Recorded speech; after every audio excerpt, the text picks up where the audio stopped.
E allora eccoci qua per l'ultima parte della nostra trasmissione, di questa puntata di TV7 Match, Olimpiadi. Allora, lo strappo di Torino, Cortina d'Ampezzo e diciamo, Veneto e Lombardia che restano in corsa come candidate. Allora, Ermanno, è una prova anche forse come dire, di autogestione, perché il governo dice che si candidano solo, c'è una candidatura così. Ma il governo non dovrebbe entrare nel merito di chi e di cosa. Se la cosa è fattibile dovrebbe solo pensare a mettere quello che normalmente si può mettere come contributo, perché chiaramente un'Olimpiade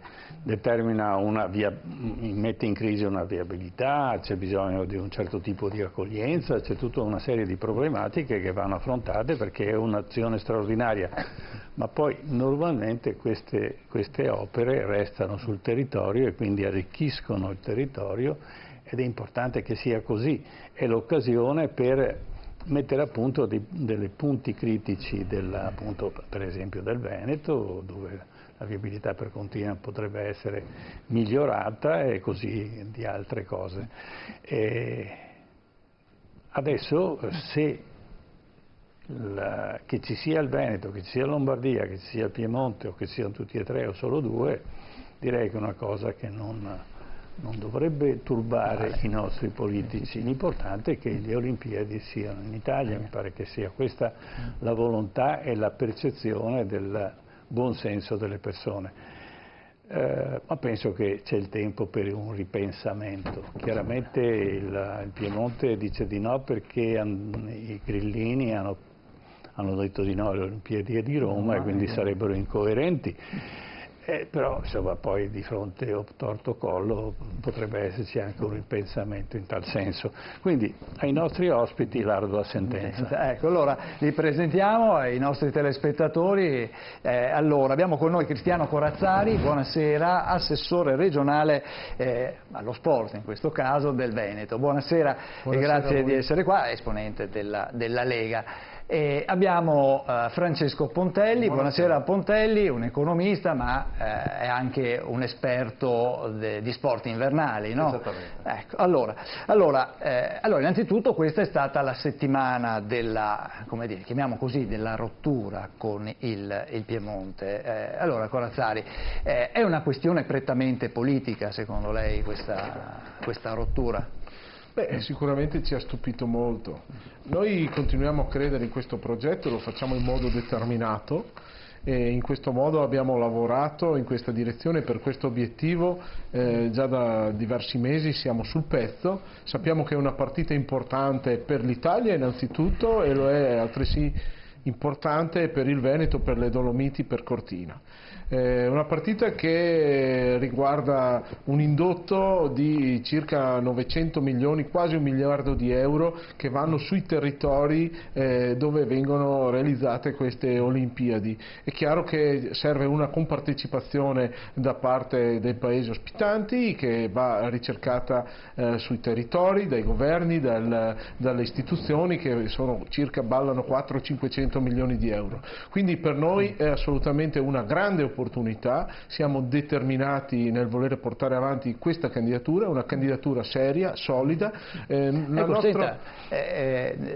di questa settimana, proprio dopo l'annuncio della rottura con Torino, c'è stata la presentazione comunque della bozza, no? Di un'Olimpiade, dicevo prima, lombardo-veneta. Cosa c'è in questa bozza? Lo sa lei? Guardi, sicuramente il progetto iniziale che noi peroravamo e sul quale avevamo puntato tantissimo parlava di una candidatura a 3 in cui Torino era una parte integrante di una candidatura italiana che andava a ripercorrere tutto il nostro arco alpino, in cui tra l'altro Cortina aveva un ruolo particolare dedicato agli sport alpini, era l'unica parte della candidatura, l'unica città che poteva portare quel valore aggiunto dato dalla montagna che per quanto riguarda soprattutto lo sci e gli degli sport alpini rappresentava una cornice ideale e perfetta.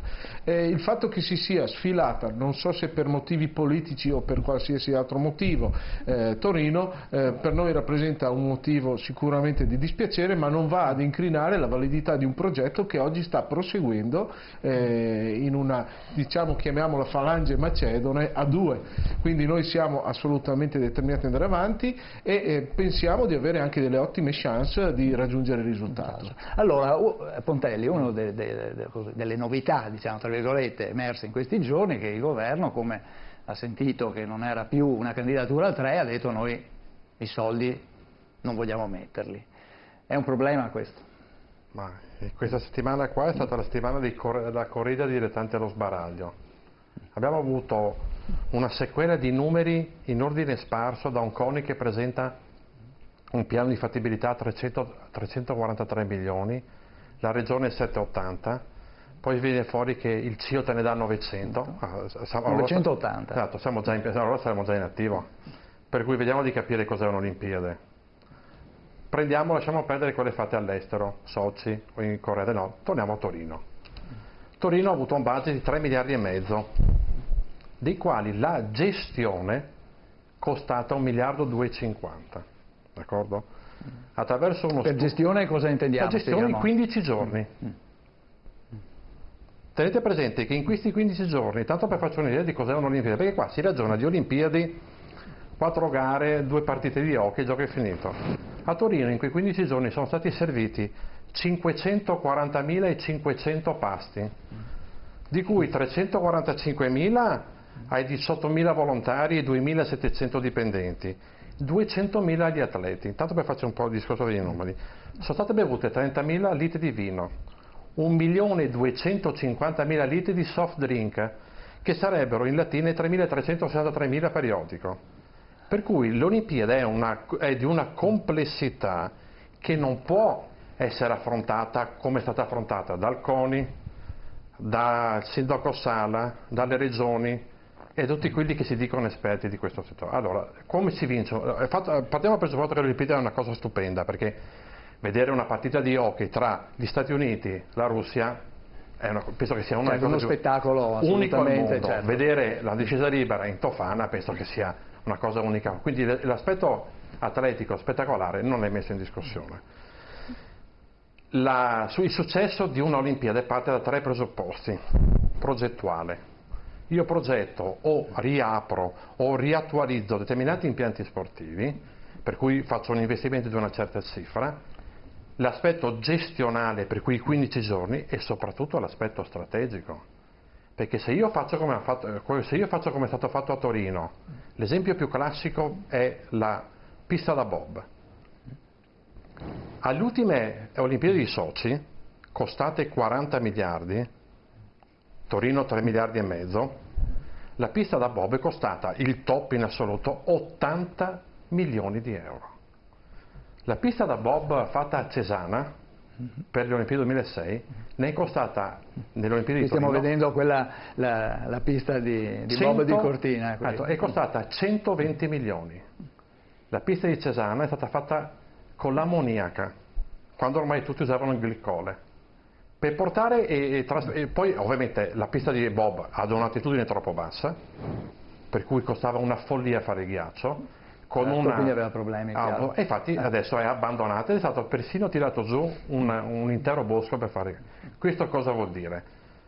Finché si parla di Olimpiadi l'aspetto sportivo è tutto bello, tutto simpatico. Certo, la parte amministrativa, ma organizzativa. C'è una parte progettuale, gestionale e strategica che è fondamentale per determinare il successo, come dicevo giustamente, perché se io utilizzo l'Olimpiade perché questo porta l'arricchimento al territorio, è evidente che quegli impianti devono restare sul territorio e cominciare a fare scuola. Faccio un esempio banale: noi che abbiamo una certa età, ma secondo voi perché i grandi campioni di bob si chiamavano Monti, Natodo Bianco, Alverà, Peruchet?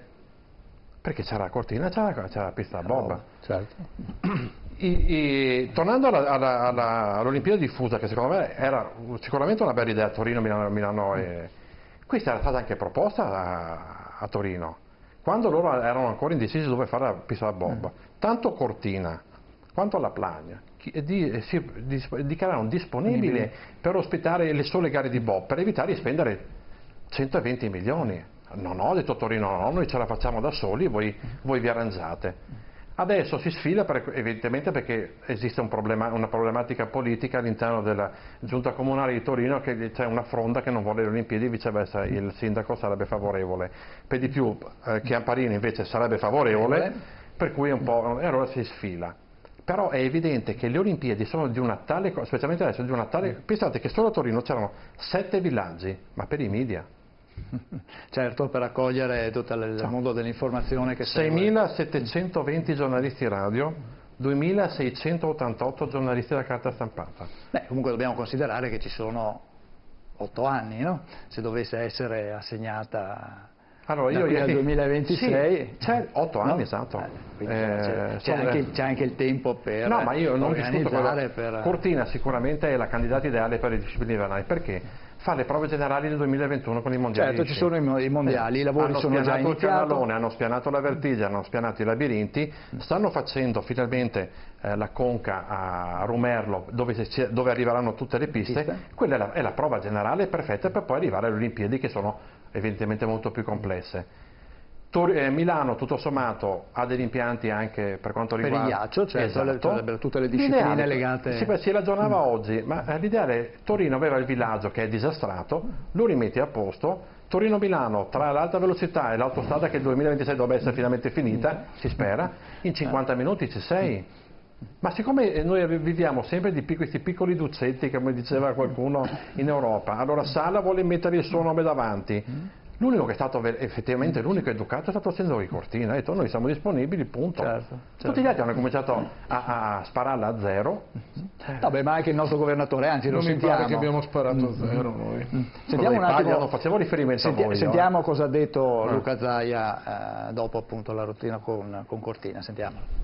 Che devono trovare le eventuali due candidate, cioè Milano con Cortina, ma dall'altro voglio anche ricordare che se non si fanno le Olimpiadi si perdono 980 milioni di euro, che sono esattamente i finanziamenti del CIO, per cui direi che dobbiamo fare le Olimpiadi, e poi invito ovviamente il CONI a sostenerci e anche il governo a rivedere questa posizione. E questo non è il momento delle polemiche, direi a tutti di fare un passo a lato. La verità è che ci sarà un logo e ci sono i nomi delle 3 città.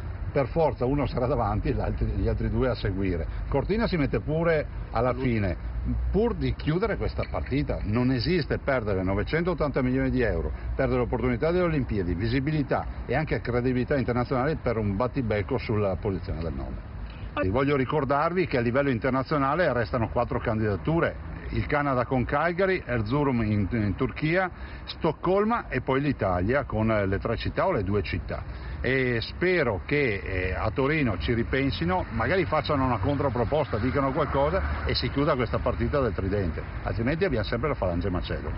Dove i sindaci, i 3 sindaci erano chiamati a dare a mandare una lettera conclusiva di accettazione. L'ha mandata a Cortina in maniera impeccabile per Cortina per il Veneto, l'ha mandata a Sala confermando il suo impegno e dicendo tenete presente che Milano vorrebbe più visibilità, l'ha mandata al sindaco Appendino dicendo per noi non cambiano le condizioni della nostra delibera, e quindi vuol dire che le condizioni della loro delibera è correre da soli con i loro dossier, e quindi cade il tridente.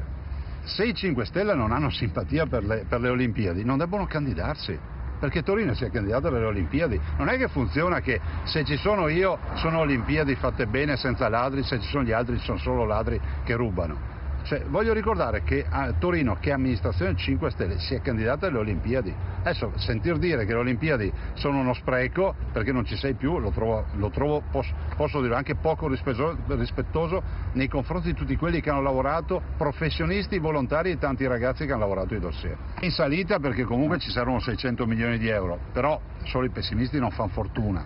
Io dico che abbiamo modo di pianificare un intervento in 8 anni, abbiamo modo di parlare con gli interlocutori territoriali, con i grandi sponsor, insomma tipo modello Expo. Abbiamo visto che comunque si può fare aggregazione. Del resto noi abbiamo un dossier e una proposta di gare che è unica. Vi ricordo che nel nostro dossier a 3 Cortina porta a casa tutto lo sci alpino, il bob, lo skeleton e lo slittino, che vuol dire visibilità internazionale.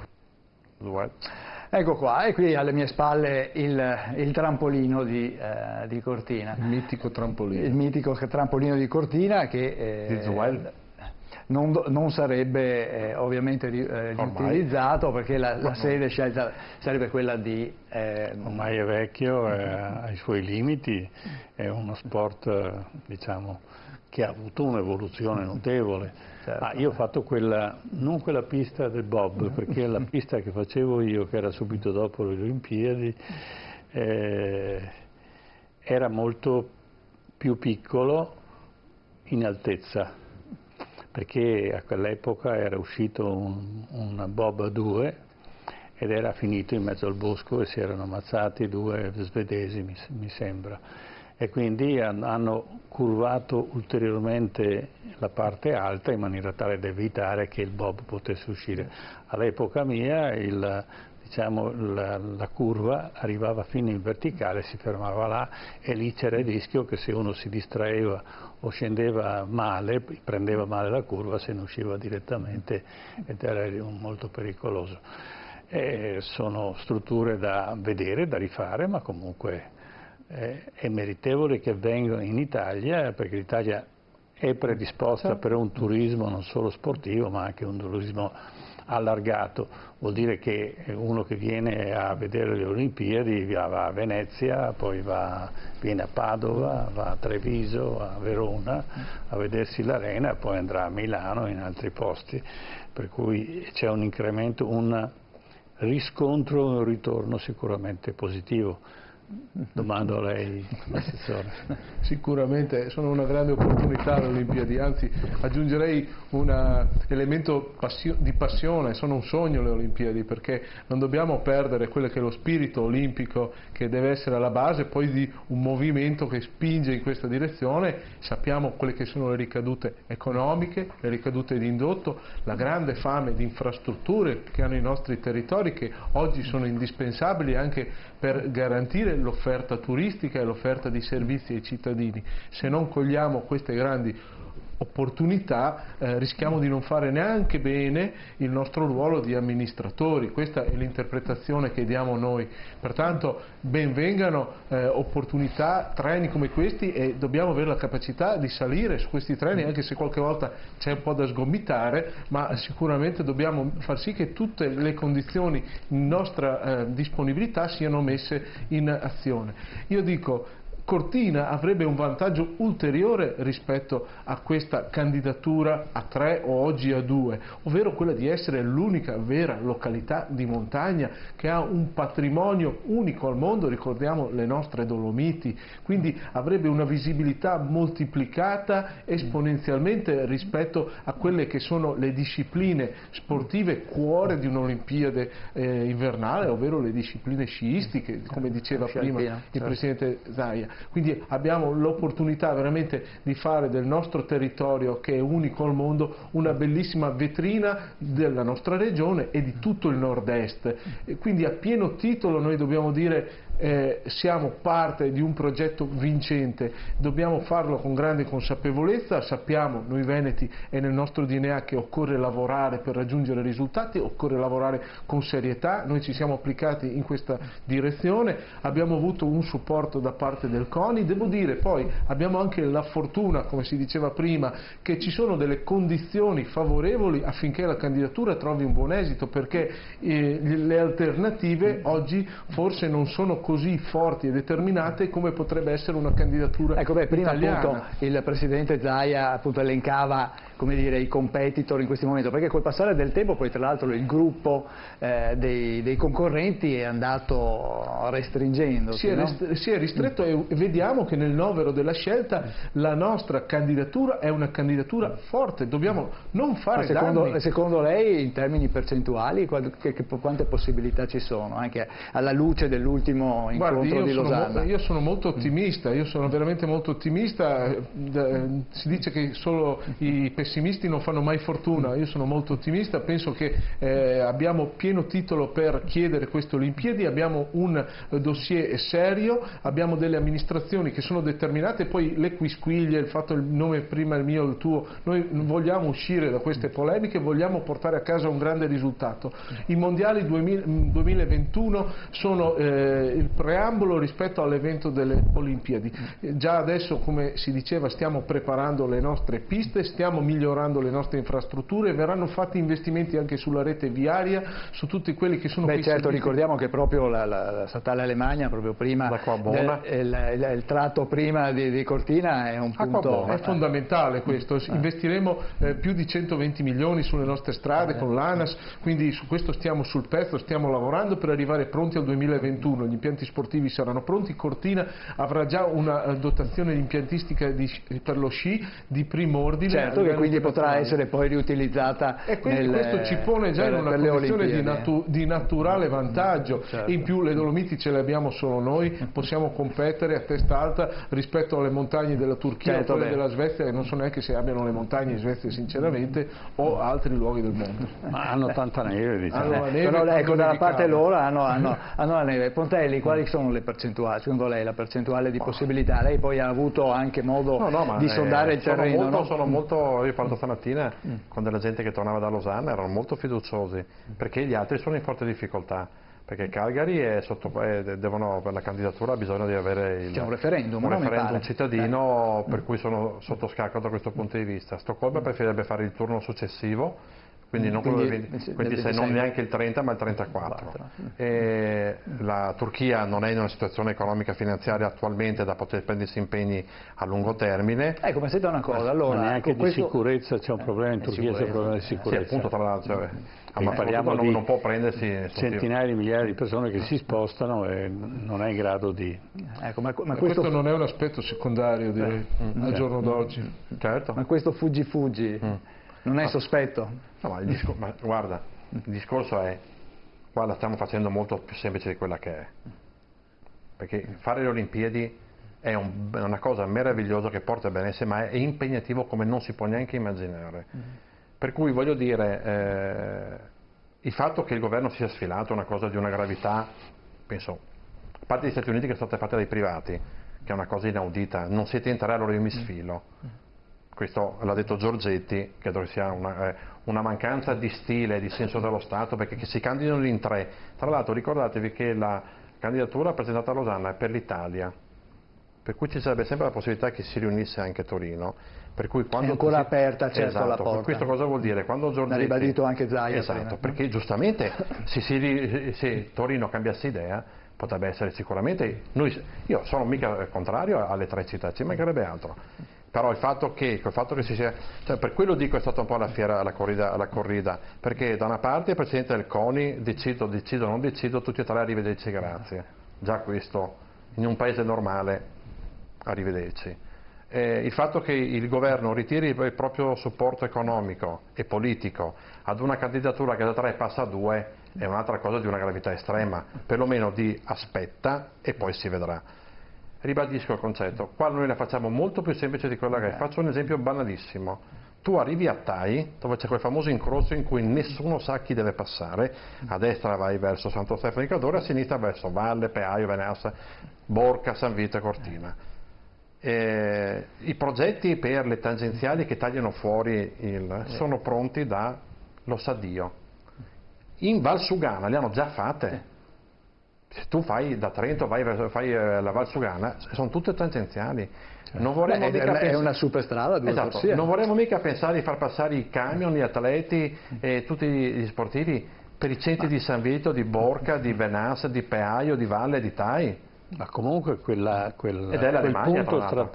punto lì comunque deve essere sistemato, deve essere che poi la cosa si prenda, diciamo, si acceleri, per riuscire a dare la Certo. possibilità è un fattore in più. No, ma diventa una comunque condizione quello qua, no? è un punto da sistemare, così come tutta la viabilità dei paesi che vanno verso Certo, Cortina. perché sennò passano tutti per il centro dove c'è il municipio, i fiori e hai i camion e quelli che vanno alle Olimpiadi che passano. Questa è solo l'idea di pensare. Sì, ma anche oggi, Olimpiadi a parte, comunque è critica la Ma certo, situazione.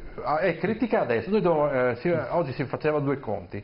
Bisogna ragionare che il flusso turistico sia esattamente di questi 15 giorni, settimana un po' prima, settimana un po' dopo, sia simile a quello del 26 di dicembre, quando tutti quanti vanno in montagna. Per cui tu da Vittorio Veneto, quando non c'è l'autostrada, facevi Fadalto e eri in coda. Tu adesso arrivi a Pian di Vedoia e sei in coda. Se a questo ci aggiungiamo tutti quanti quelli che relativi alle Olimpiadi, è evidente che per esempio la questione logistica è la prima cosa da cui pensare. Ma questo cosa vuol dire? Devi prendere tutti i sindaci e tutti devono fare un passo indietro. Chiaramente ci deve essere anche la disponibilità da parte di chi, certo. di piccoli comuni, di dire ragazzi qua per un evento del genere unico al mondo bisogna fare tangenziali. Non ci sono alternative, perché sennò veramente non vai da nessuna parte. Perché, ribadisco, quando passi a Borca, al centro, a Borca c'è una strada larga così, c'è il giornalaio, il bar e passano i tir. Certo. Ma per molti di questi comuni ovviamente il transito, il fatto che la statale passi nel centro è anche motivo ovviamente di introiti economici. Sì, però bisogna fare, non puoi... Perché anche in Valsugana, quando è stata fatta poi la strada, tanti paesi... Poi... Ma l'esempio ce l'hai a Santa Croce, da quando hanno fatto l'autostrada, Santa Croce è andata in picchiata, quando una volta Santa Croce era il punto di riferimento di comunque andassi in montagna, a metà strada ti fermavi là. Certo. Ma però se vogliamo ragionare in termini manageriali, noi dobbiamo prendere in considerazione il fattore della viabilità, perché così com'è è insostenibile. Certo, volevo proporvi anche che cosa ha detto il sindaco Giuseppe Sala, appunto il sindaco di Milano, a proposito di questa candidatura a due. Sentiamo. Io non avevo nulla contro la candidatura a 3, la candidatura a 2 mi convince ugualmente, rimane il mio presupposto iniziale, Milano deve essere la prima città in qualche modo capofila. Io non mi fascerei la testa sul tema dei fondi, mancano 7 anni, i fondi si troveranno. Non condivido quello che sento dire da alcuni esponenti leghisti, le priorità sono altre. È ovvio che le priorità sono altre, ma è ovvio anche che le Olimpiadi creano poi ricchezza e quindi sono fatti poi per il bisogno dei cittadini, non per le tasche di altri. E quindi se si guarda avanti bisogna anche immaginare di fare cose per il paese e non solo per Milano. Quindi mi sembra un ragionamento un po' strano, come mi sembra strano che per 3 città avrebbero messo i fondi, per 2 no. Giochini politici, se fosse per me andrei avanti a prescindere da tutto. Allora ecco, queste le parole di Sala, che dunque comunque come peraltro Zaia è assolutamente deciso a procedere, ribadendo però un ruolo di primo piano, diciamo perlomeno nel merchandising, chiamiamolo così, della città di Milano, e il coinvolgimento dei privati se non dovessero esserci i soldi, dice, così come abbiamo fatto con l'Expo, possiamo fare tranquillamente. È un po' diverso l'Expo però. Beh, dopo eventualmente io volevo invece aprire un altro capitolo, perché questa candidatura di Cortina e di Milano e Torino, quindi l'Olimpiade diffusa, ha lasciato fuori alcune località importanti del Veneto, tanto che si poteva pensare anche inizialmente a una candidatura singola, magari di Venezia con Cortina, piuttosto che... Allora, noi abbiamo in collegamento telefonico il sindaco di Asiago, Roberto Rigoni Stern. Buonasera sindaco, ci sente? Sì, buonasera. Buonasera. Allora Asiago, l'altopiano dei 7 comuni, comunque uno dei comprensori più importanti per quanto riguarda lo sci nordico, che resta fuori, perlomeno per il momento, non si sa se poi c'è la possibilità di inserire nel tempo anche questa località, che resta fuori dalle località coinvolte per le Olimpiadi del 2026. Ecco, lei come ha accolto, diciamo, questa situazione? Guardi, per quanto ci riguarda, per noi è stato un errore di valutazione e di impostazione di questo dossier. C'era stata una disponibilità da parte del Presidente Zaia di inserire Asiago, l'altopiano, in un'impostazione originaria per quanto attiene la disciplina del fondo. Ricordo a tutti che noi abbiamo 500 km di pista da fondo, abbiamo nella montagna di Asiago dell'altopiano tra i migliori comprensori dello sci da fondo in Europa. Prova ne sia che vengono le squadre nazionali della Finlandia, della Norvegia, delle Nassi da noi, e quello che è più sorprendente è che in questo dossier originariamente proposto dal Presidente Zaia, che pure si era espresso favorevolmente verso l'inserimento di Asiago dell'altopiano per il fondo, pubblicamente dico attraverso una conferenza stampa, ha invece visto in sé la presentazione della Val di Fiemme quale sede per la realizzazione delle gare di fondo e combinata nordica con Predazzo. Noi abbiamo cercato di far capire l'errore di impostazione, perché secondo noi è assurdo che il Veneto promuova una località trentina nell'indifferenza assoluta totale da parte del governatore del Trentino, no? Quale sede per lo svolgimento di una delle discipline più importanti delle Olimpiadi, qual è quella del fondo. Ora come ora, con questa continua e fluttuante modificazione di questo dossier, perché adesso c'è questa candidatura che non è più tridente come è stata definita, ma come dire, legata a due località, Milano e Veneto, quindi con Cortina, si vede che il fondo viene stabilito nella zona della Valtellina, mi pare che nella zona di Bormio, mentre la combinata nordica e il salto rimane ancora a Predazzo. Ecco, nonostante quello che abbiamo chiesto noi, cioè che una delle discipline portanti delle Olimpiadi, tra le più rilevanti quali il fondo o la combinata nordica, venissero spostate sull'altopiano, perché abbiamo, ripeto, tutte le caratteristiche e le credenziali per far sì che questo territorio sia la sede ideale per queste discipline, ma non lo dico io, l'ha detto lo stesso Presidente Zaia in una conferenza stampa e lo dicono anche i fatti. Abbiamo ospitato mi pare circa 8 gare di Coppa del Mondo nell'arco degli ultimi 15-20 anni, quindi di sci di fondo, quindi credo che se questa disciplina è stata riconosciuta proprio per la sua importanza e anche nell'ambito degli sport invernali, è stata riconosciuta la vocazione verso questa disciplina della nostra terra da parte di chi organizza queste gare di Coppa del Mondo, mi pare veramente assurdo che il Veneto vada a sostenere una località del Trentino per potervi collocare la disciplina olimpica del fondo. Sostanzialmente questo per noi è stata una grande delusione, devo dire la verità. Non capiamo bene i motivi di questa scelta, ma riteniamo che sia errata. Poi sull'impostazione delle Olimpiadi credo che siamo di fronte a tutto e al contrario di tutto. Leggevo prima una dichiarazione del ministro Toninelli che rilancia Torino, escludendo Cortina e Milano. Certo, la candidatura singola, sì. Esatto, c'è una grande contraddittorietà, una grande fumosità che francamente non mi fa ben sperare per questa candidatura italiana, che peraltro doveva essere una candidatura low cost. Adesso sentiamo che il Veneto dovrebbe sborsare 188 milioni di euro. Questi 188 milioni di euro dov'è che vanno a finire? Tutti nella montagna bellunese, ma io voglio ricordare anche all'assessore Corazzari che ho visto lì, che non esiste solo Belluno e la montagna bellunese, nel Veneto esiste la montagna vicentina e anche quella veronese. E quindi tutta l'area montana del Veneto dovrebbe godere davanti alla politica della pari dignità. Non c'è solo Cortina nel Veneto, che peraltro sarà riempita di miliardi attraverso questi mondiali di sci alpino che sono già stati programmati. E credo che far sì che anche una parte del Veneto, che ha una grande vocazione turistica come l'altopiano di Asiago e che vede anche flussi turistici in crescita negli ultimi anni, avrebbe dovuto avere una dignità che invece non ha avuto, perché il Veneto ha privilegiato il Trentino per queste discipline, ed è una cosa secondo me fuori luogo che grida vendetta al cielo. Benissimo, benissimo, allora la ringraziamo il sindaco di Asiago. Prossimamente parleremo comunque Di Asiago insisteremo sulla importanza di Asiago all'interno di un'Olimpiade che è sicuramente importante, ma anche la pista di fondo di Asiago rappresenta un punto miliare dello sport italiano. Certo, ricordiamo Grazie, signor Sindaco. che proprio sul comprensorio dell'altopiano, tra l'altro sono molte le squadre di sci nordico, anche straniere, che vengono ad allenarsi proprio sulle piste dell'altopiano di Asiago. Grazie ancora al Sindaco, Grazie.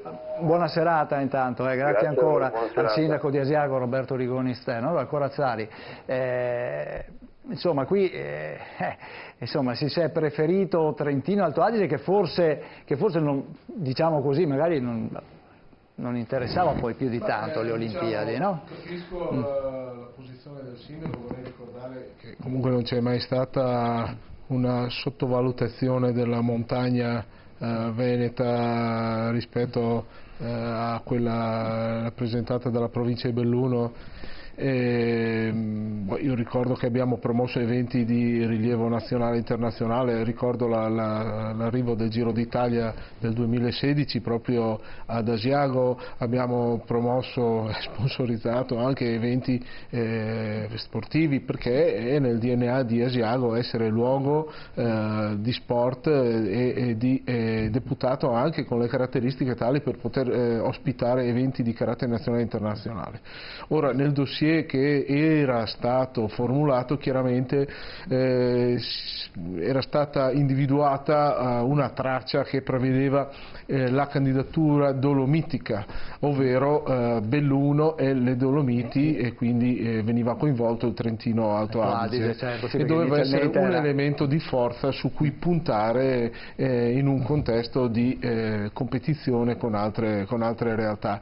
Chiaramente è questo il motivo per cui in una prima fase il dossier si concentrava su queste erano le Olimpiadi delle Dolomiti. Certo, infatti, oggi direi che anche le condizioni sono cambiate con questa doppia candidatura a Milano, Cortina e quindi Veneto, e quindi nulla osta affinché si possano fare degli percorsi differenti. Naturalmente noi come Veneto privilegiamo sempre e spingiamo sempre per la nostra montagna, per il nostro territorio. Senta, Assessore, diciamo, queste scelte però aprono un pochino, come dire, ai maligni, un pochino, insomma, qualche idea viene fuori, no? E dice: ma perché Trentino e Alto Adige? Dopo si pensa che ci sono anche le elezioni in Trentino e Alto Adige, allora magari c'è una cosa che non manca fortunatamente in Italia sono le elezioni, e ci sono sempre, sì, ma ci sono anche e gli per interessi, tutte le regioni. ma ci sono gli interessi politici, e non lo so, questo che doveva essere il governo del cambiamento, poi su queste Olimpiadi, non penso sulle che sia scelte così, sembra che la politica invece abbia... penso, guardi, mi permetto di sentire proprio profondamente, perché io penso che ci fosse un'idea di fondo importante, che era quella di proporre le Dolomiti e il brand Dolomiti. Poi è vero che la risposta che ci attendevamo da parte delle istituzioni del Trentino Alto Adige, provincia di Bolzano, provincia di Trento, forse non è stata così forte come ci aspettavamo, e questo sicuramente ci fa oggi riflettere in modo diverso per fare delle valutazioni diverse. Io comprendo benissimo il sindaco, se io fossi il sindaco di Asiago probabilmente avrei le stesse osservazioni da fare. Vorrei dire però al sindaco di Asiago che Asiago è nel nostro cuore, nel nostro DNA, così come tutta la montagna veneta. C'è stata un'attenzione nel passato e ci sarà anche nel futuro, e quindi sicuramente sono tutti aspetti questi che potranno essere discussi in modo concreto. Ecco. Pontelli, c'è stata discriminazione, cosa dice? Credo che sia stato semplicemente a un certo punto sono arrivati ad un tavolo e ognuno ha portato le proprie località da privilegiare, e la Valtellina è stata portata dal sindaco di Milano come luogo per il biathlon, Livigno per lo snowboard, e di conseguenza Asiago è stata sacrificata. Se si fanno in due, non puoi pensare che tutte le tue vengano approvate, devi arrivare ad una negoziazione, e purtroppo come ripeto, Asiago ha tutte le caratteristiche per diventare il polo del fondo all'interno di un'Olimpiade, però visto che la candidatura è doppia, figuriamoci se fosse stata tripla, è evidente che anche il Veneto qualcosa deve cedere, non potendo cedere Cortina perché è incedibile sotto il profilo tecnico, paesaggistico, perché è unica al mondo, è inevitabile che hanno dovuto cedere, perché questa è la trattativa politica, può piacere o meno, ma questa è, ribadisco, anch'io sono d'accordo che Cortina ed Asiago sarebbero il top in assoluto. Ma il Veneto poteva fare una candidatura singola, no? Magari candidando Venezia. Guarda, io ancora adesso francamente con la candidatura doppia non ho capito ancora dove saltino fuori i soldi, perché se qualcuno crede che i privati tirano fuori 1 miliardo e 300 Ecco perché milioni. prima diceva ma le Olimpiadi non sono... No, le Olimpiadi sono... Allora, c'è uno studio, perché quando non sai studi, c'è uno studio fatto ad Oxford, fatto da dei matematici, che praticamente valuta in rapporto alla spesa l'indotto creato di PIL. Parliamo sempre degli esempi nostri, per cui è inutile andare a Sochi o andare da altre parti. Per i 3 miliardi e mezzo spesi per Torino, ricordiamoci che Torino adesso è uno dei comuni che ha il più alto rapporto per ogni cittadino debito, perché tutto è andato, non dimentichiamoci questo, i torinesi avranno i debiti fino ai prossimi 30 anni, chiusa la parentesi, di tutto quanto il bagaglio finanziario necessario per creare, gestire e eventualmente anche successivamente gestire gli impianti. Il 93,7% è stato a carico del pubblico, il 6,3% dei privati. Torniamo all'effetto PIL. Torino ha speso 3 miliardi e mezzo e ha avuto un ritorno di PIL di 2 miliardi e mezzo. Questo non vuol dire che si abbia rimesso 800 milioni, però non è così matematico il fatto che io faccia un palazzetto ed automaticamente questo mi creerà un movimento. Perché? E torniamo al discorso di prima. Perché tutti i campioni di bob venivano da Dobbiaco, Cortina? Perché c'era la pista da bob. E allora, torniamo al discorso, se io faccio un'Olimpiade, io devo sapere cosa progettare, come gestirlo, ma io adesso, esattamente come non ha fatto Sala con l'Expo, devo sapere già cosa ci sarà dopo. Non posso trovarmi come ha fatto Sala, che ha detto adesso di questo Expo cosa facciamo? Apriamo un bando. E dopo, per fortuna, un po' l'università statale che fa il campus, un po' qualche altro ente e va a coprire la zona. Io già adesso devo sapere che se spendo 20 milioni per un palazzetto, da là, quel palazzetto, finite le Olimpiadi, avrò ragazzini o squadre o quello che è, che mi permetterà di ammortizzare nell'arco di più anni, vi devo dare inizio ad un movimento. Certo, solo questo, per quello dicevo all'inizio, sono 3 le fasi del successo di una Olimpiade. La progettazione, la gestione, ma la visione strategica del dopo, perché le Olimpiadi durano 15 giorni. Uno dei difetti che è stato sempre attribuito a Torino è che loro hanno pensato ai 15 giorni di gestione. Del dopo non è rimasto nulla. L'impianto olimpionico, cioè il villaggio olimpionico è disastrato. Pragelato non se ne parla neanche, Cesana lo stesso. Non è rimasto nulla ed è questo il grave. Se noi volessimo avere un approccio invece molto più costruttivo, io faccio per esempio a Milano faccio tutto il ghiaccio, dal pattinaggio, ma devo sapere che devo creare un movimento là, devo spostare tutte le associazioni, tutte le squadre sportive là, altrimenti dopo 2 anni mi diventa una cattedrale nel deserto. Per questo l'aspetto strategico è fondamentale. E per Asiago mi dispiace perché anche quella è un altro piano meraviglioso, però ripeto non è facile gestire. Io sento in giro, facciamo, ma sì, poi chiediamo ai privati 1 miliardo 250 milioni di gestione, chi li mette? 1 miliardo 200, per la gestione del 2006. Del 2006. Mettiamo che ognuno tira fuori 1 milione, trovare quanti? I restanti 1 miliardo 199 milioni che li tira fuori. E io vedo una certa semplicità nel dire ma sì, interveniamo con i privati. Per fortuna c'è stata la disponibilità di Confindustria Belluno, dello Sport System di Montebelluna, non si discute, tutti sono disponibili, ma stiamo parlando di cifre che sono importanti. E il fatto che si sia sfilato il governo è ancora più grave. Ma guardi, io mi auguro innanzitutto che il governo su questa partita ritorni ad avere un ruolo importante. Ricordiamo che è una candidatura dell'Italia e oggi sfilarsi dalle Olimpiadi, che sono l'evento top a livello nazionale e internazionale, significa non fare più niente in futuro. Quindi sicuramente deve esserci un approfondimento anche da parte del governo. Se le Olimpiadi saranno assegnate, come spero saranno assegnate all'Italia, anche il governo penso che avrà e dovrà avere un ruolo. Poi sicuramente quello delle risorse è un punto fondamentale, ma come si diceva appunto non deve essere una Olimpiade elefantiaca. Una Olimpiade, il concetto del low cost è proprio quell'Olimpiade che svolge quelle infrastrutture, che realizza quelle infrastrutture che poi rimangono nel territorio e sono utili al territorio, al sviluppo del territorio e all'utilizzo, cosa che non è stata in passato, perché laddove ci sono state delle critiche rispetto alle Olimpiadi, queste sono state quando sono stati realizzati degli impianti che poi sono stati abbandonati, dei villaggi olimpici che poi sono andati in degrado, ovvero delle infrastrutture che non sono state utilizzate nella quotidianità di chi viveva su questi territori. Noi abbiamo una grande opportunità, ovvero di fare un'Olimpiade che sia low cost, che sia ecosostenibile e soprattutto compatibile con quello che è il nostro ambiente montano, con la nostra montagna, che è il nostro grande valore aggiunto. Pensiamo cosa vuol dire oggi fare un'Olimpiade su una montagna, che tra l'altro ricordiamo che le nostre Dolomiti sono un patrimonio anche tutelato dall'UNESCO. Ecco, significa svolgere, realizzare quelle strutture, quelle infrastrutture che sono funzionali ma rispettose, e questo significa anche avere una minore incidenza di costi da questo punto di vista. Questa secondo noi è la sfida del futuro, perché è quella che ci permette di valorizzare ciò che nessuno ci potrà mai portare via e su cui nessuno potrà mai speculare, ovvero il nostro territorio unico al mondo.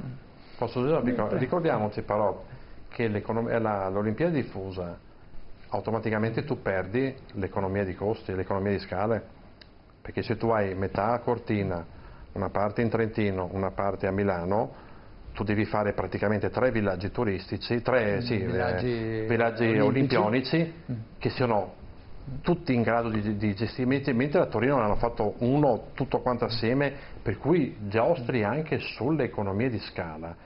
La diffusa, che secondo me sicuramente è la visione più corretta, perché devi coinvolgere il territorio nella sua complessità, per cui tutto il bellunese, possibilmente anche se ci fosse stato già qualcosa anche meglio. Questo significa sfruttare ciò che c'è. Sì, attenzione però. Valorizzare ciò che c'è. Ma io sto parlando dei costi della gestione, lasciamo perdere i discorsi degli impianti. Gli impianti, va bene, è un discorso che per adesso non si tocca neanche, anche perché per adesso non si sa neanche dove si potrebbe fare il villaggio olimpionico. Lasciamo perdere, io parlo dei costi della gestione.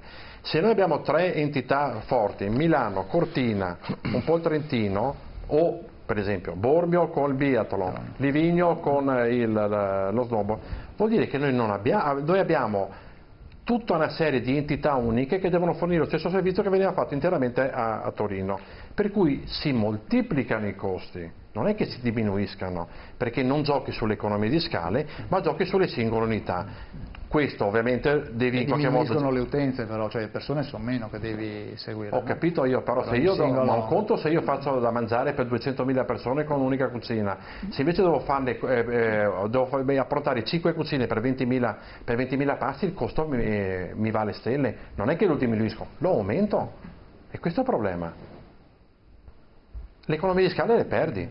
Per cui, ripeto, io sono favorevolissimo all'Olimpiade, però quando ragioniamo in termini di costi, noi stiamo andando verso un aumento dei costi, non una diminuzione, primo. E poi, tra l'altro, se noi facciamo appunto il diffuso, bisogna fare i villaggi olimpici, ognuno nella propria località, invece di farne uno solo. Questo automaticamente aumenta i costi. Vorrebbe dire che, per esempio, la presenza di giornalisti, la stessa quantità di giornalisti che è a Cortina, ce n'è altrettanti a Milano, perché tutti sono corrispondenti del Corriere della Sera piuttosto che il Times, eccetera, eccetera. Voglio dire, non pensiamo che la diffusione automaticamente abbassi i costi, li aumenta. E ribadisco, siccome Torino è costato 1,2 di miliardi, io continuo a dire, chi li mette questi 1,2 miliardi? Metti che adesso siano 1,3 miliardi, facciamo finta che vada tutto bene. 1,3 miliardi, da dove è stata fuori? Certamente non dai privati. Abbiamo due, vogliamo rivedere? Sì, vediamo se riusciamo a riproporre ai telespettatori anche questi SMS che ci hanno mandato. Allora, eccolo qua, se fanno le Olimpiadi a Cortina finirà come per la Pedemontana, le pagherà il popolo bue. Le pagher. Vediamo se riusciamo a vedere anche quello antecedente che parlava proprio delle tangenziali, in particolare delle tangenziali appunto in Cadore, e quindi ovviamente sollevava la questione di carattere anche ambientale, di impatto. Vediamo se riusciamo a riproporlo. Un attimo solo, mi dicono dalla regia, vediamo che li leggiamo, così riusciamo magari anche a dare una risposta. È chiaramente eccola qua, una tangenziale nelle Dolomiti, ma come si può pensare di rovinare uno degli angoli più belli delle nostre montagne? Va a finire come quello proprio della Pedemontana, che ha distrutto quella parte di territorio che non serve a nessuno. Andate a fare un giro per rendervi conto. Ecco, qui sono due messaggi che hanno come obiettivo in particolare la Pedemontana. Resta il fatto che fare una strada, ad esempio in Cadore, sicuramente non è una cosa da poco. No. Ma soprattutto rispettare l'ambiente. Il tema ambientale è un tema di assoluta priorità, bisogna chiarirlo. Il tema ambientale è un tema di assoluta priorità. Ogni infrastruttura che viene realizzata deve essere fatta in modo tale da avere il minore impatto possibile, soprattutto nell'ottica della conservazione di un territorio che è unico al mondo. Se noi perdiamo la bellezza dei nostri territori, abbiamo perso la ricchezza dei nostri territori. Assessore, guardi che è registrato. No, è vero, però ciò non significa non fare le infrastrutture. Non significa non fare le infrastrutture, attenzione, sono due concetti differenti. Significa farle nel modo giusto, potenziare quei servizi e quelle infrastrutture che già ci sono senza stravolgere i nostri territori, e su questo ci vuole grande attenzione. Poi sulla Pedemontana dire che non serve a nessuno è la più grande opera che viene realizzata oggi in Italia e serve come l'ossigeno alla nostra economia, al Veneto, però questo apriremo un altro argomento molto pesante. Ecco. Sicuramente però quello che dico è che dovranno essere Olimpiadi rispettose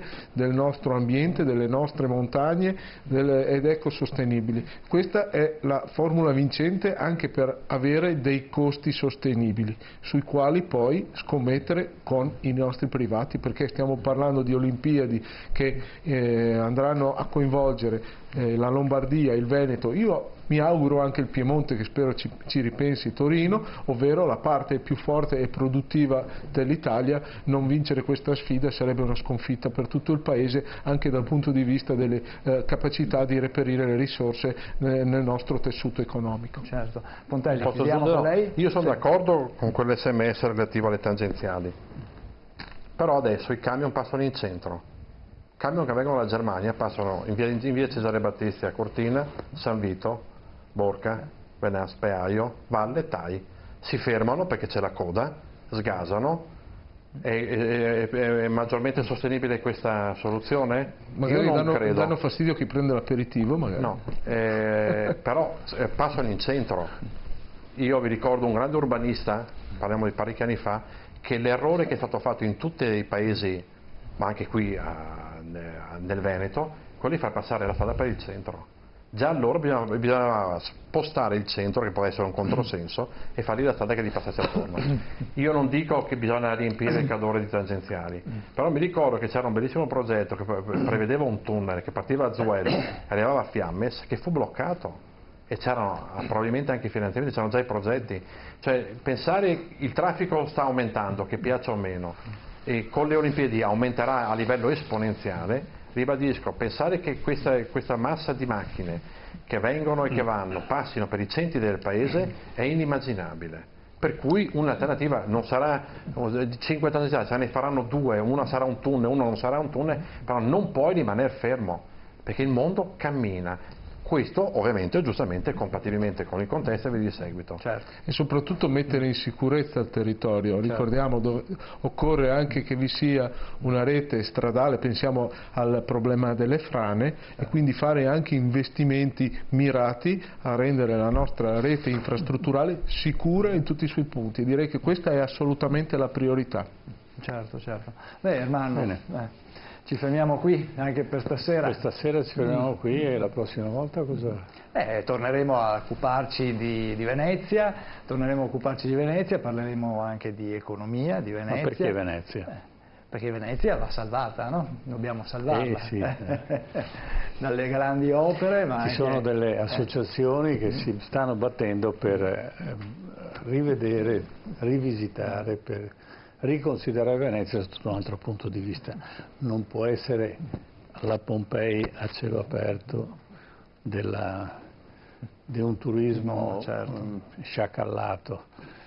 Deve essere un turismo di prestigio, deve essere, e non solo di turismo, perché Venezia non si può considerare solo una città turistica, perché perdiamo il senso della storia. Venezia è stata la storia di tutta Italia, è stata l'unica repubblica che è durata 1200 anni e non si capisce perché abbia fatto la fine che ha fatto, colpa per primo di Napoleone, ma poi il merito è anche nostro, quotidiano, quello di considerare solo il turismo e la gondola come fonte di reddito e non tutto il resto che normalmente il turista non vede. La maggior parte di Venezia, cioè il 99% di Venezia, il turista non la vedrà mai, perché passando così attraverso le calli, correndo dietro all'ombrellino della solita guida, non riuscirà mai a vedere invece cosa c'è dentro i palazzi e gustare quello che è stata la ricchezza di Venezia e la storia che ha avuto.